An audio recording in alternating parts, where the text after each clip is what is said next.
Before Hitsville, what sound stirred Detroit's spirit? Detroit already had its flowers as the home of techno and Motown, but before the Supremes, Marvin, and Stevie made the world move, what sound made Detroit move first? Gospel. That city is Detroit. Detroit's gospel roots date back to the 1950s, and since then played a huge part in the evolution and culture of the city. Powerful, spirit-filled choirs are at the root of Detroit's musical history. Dr. Mattie Moss Clark, Rance Allen, Aretha Franklin, just to name a few, turned struggle into strength Sunday after Sunday. Dr. Mattie Moss Clark didn't just direct choirs, she lifted the soul of the people. And Bishop Rance Allen, he turned gospel into something new. These were Detroiters and Michiganders with voices and a vision that inspired a new wave of music that would ultimately become the sound of the city. Gospel kept on evolving in Detroit. The 80s and the 90s were transformative years for the genre in Detroit because the rest of the world started to catch on to the talent that we had. The wave started to spread and people became more and more inspired by the sound. From church pews to concert halls, gospel birthed the blueprint.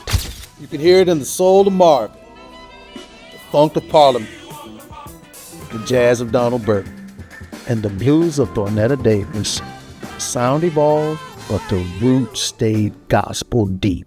Even when Kirk Franklin brought Stump to the world, he was sampling Detroit funk, straight from the soul of George Clinton. The 1978 certified platinum record, One Nation Under a Groove, recorded in Detroit's iconic United Sound Studio by Funkadelic, is sampled in the 1997 Kirk Franklin hit Stomp.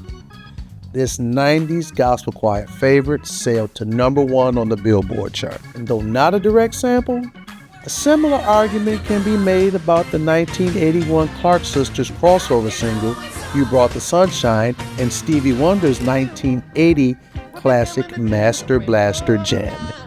The lyrical content and genres may differ, but both offer a rhythmic experience born from the musical genius of Detroiters. Because the gospel beat of this city, it never stopped, and it never will. And today you can still hear it in today's music and church choirs. And you can see it in the landmarks that carry the rhythm of the past into the future. Every city has a history, but Detroit's history is special.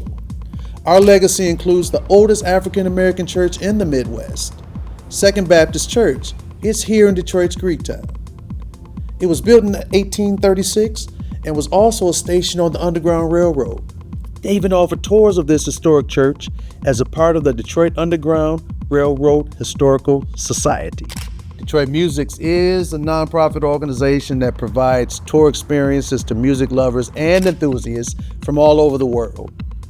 Experience the sights and sounds of the Motor City, current and historic.